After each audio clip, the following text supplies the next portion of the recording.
The convenience plastic offer, however, led to a throwaway culture that reveals the material's dark side. Today, single-use plastic accounts for 40% of the plastic produced every year. Plastic waste, such as plastic bags and food wrappers, have a lifespan of mere minutes to hours. Yet, they may persist in the environment of hundreds of years. At least 8 million tons of plastic end up in our oceans every year. Floating plastic debris are currently the most abundant items of marine litter. Waste plastic makes up 80% of all marine debris, from surface waters to deep-sea sediments. There are tons of plastic waste on the shorelines everywhere, especially around popular tourist destinations. Most of the trash in the ocean comes from human activities in everyday life and varies in sizes, from small floating resin pellets to large aisles of floating plastics. Plastic pollution affects the ocean around the world. Plastic ends up in the ocean in a lot of different ways. The number on surface of ocean pollution a day is actually urban runoff. So that's dirty water that is coming from our city streets, our urban slaughter, and that will go through the storm drain as little gutters on our streets.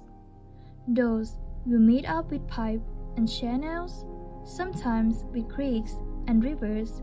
Eventually, all that water and all the pollution went with it ends up in the ocean. You might think that we just throw away a piece or two of plastic in the ocean.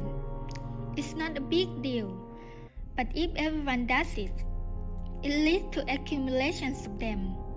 They are floating and then accumulate in the two regions of northern hemisphere. 55.6% particle, 56.8% plastic mass. Garbage patch is an accumulation zone in the North Pacific Oceans, where plastic debris accumulates in large areas of oceans. Because of the current, the garbage patch is always changing its size depending on how fast the currents are moving. An investigation in 2014 showed that 2.6% smallest microplastic, 10.6% microplastic, 11.4% mesoplastic, 75.5% macroplastic.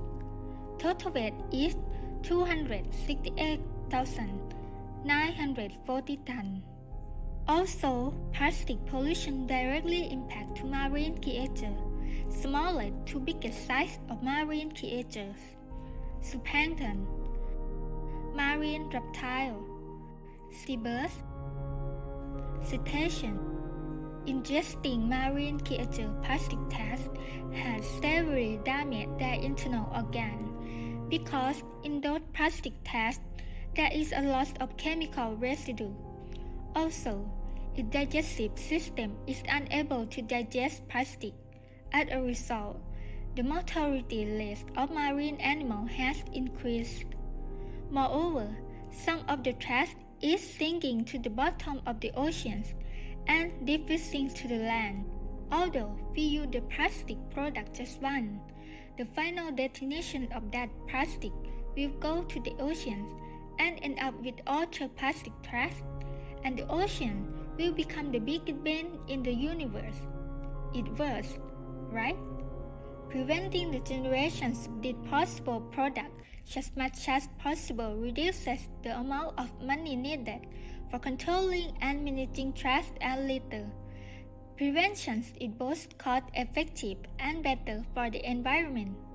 Recycling and reuse of plastic material are the most effective actions available to reduce the environmental impacts of open landfill and open-air burning that are often practiced to the many domestic waste. Sufficient litter and recycling bins can be placed in cities and on beaches in coastal areas to accelerate the prevention and reduction of plastic pollution. Now, is it time to make our home better? What's the solution? 1. Public education and little laws. 2. Improve waste management. 3. Corporate responsibility. Let's think for a moment before throwing plastic anywhere. Our world will be more pleasant by our hands.